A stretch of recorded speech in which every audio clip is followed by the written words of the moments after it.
Deep in the jungles of Southeast Asia, artillery fire lights up the night sky.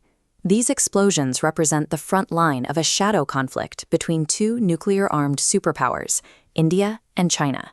This violence is driven by raw economics, a ruthless battle over the supply chains that power the modern world. The prize in this conflict is buried in the dirt. Look closely at the periodic table, specifically at atomic numbers 66 and 65, dysprosium and terbium. These are heavy rare earth elements.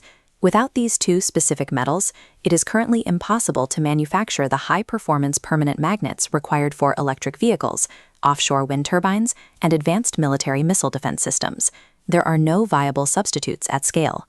This chart illustrates global rare earth processing. China controls over 90% of the world's facilities, but this monopoly has a vulnerability. To keep running, they require unrefined minerals. 98% of China's heavy rare earth imports cross a single border from Myanmar. These lucrative deposits are tightly concentrated in Myanmar's northeastern Kachin state. Entire mountainsides are carved into massive, terraced mining operations to extract the ore. The extraction process is crude and brutal.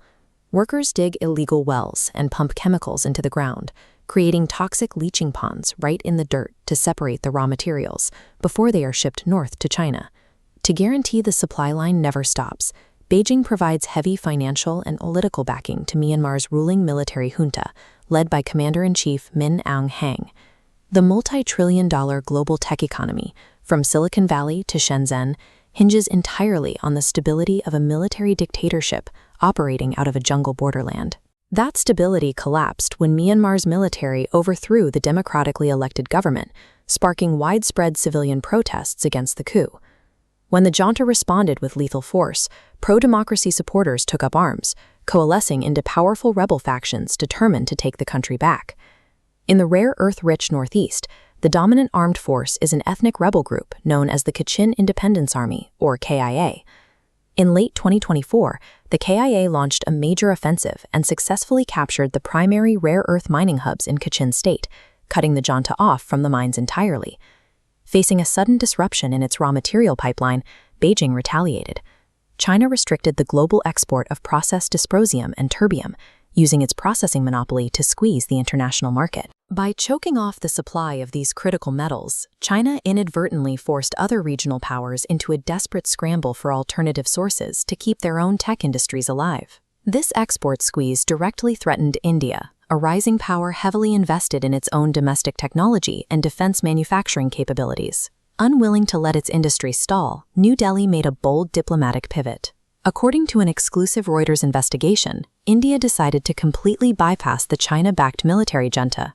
Instead, Indian officials began exploring direct supply deals with the KIA rebels who were now sitting on the captured border mines. The raw ore that once crossed the border exclusively to feed Chinese factories was suddenly being diverted. This new arrangement mapped out an Indian-backed supply chain built straight through rebel territory.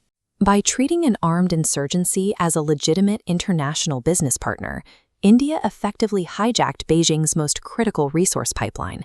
Beijing could not ignore this threat to its monopoly. China ordered the Myanmar military junta to launch a massive counteroffensive to crush the rebels and reclaim the mining hubs.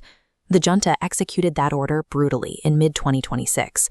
They deployed aggressive ground forces and targeted Kachin territory with relentless aerial bombardments, leaving massive blast craters and destroyed civilian infrastructure in their wake. The battle lines of this proxy conflict are now clearly drawn. The military junta is fighting to restore China's total monopoly, while the KIA is violently defending the territory that secures India's independent technological future. Indian and Chinese soldiers will likely never fire a single shot at one another. Instead, the two nations fight entirely through the funding, arming, and diplomatic backing of these local Myanmar factions. The future of the global green economy is currently being decided by artillery and airstrikes in the contested jungles of Myanmar.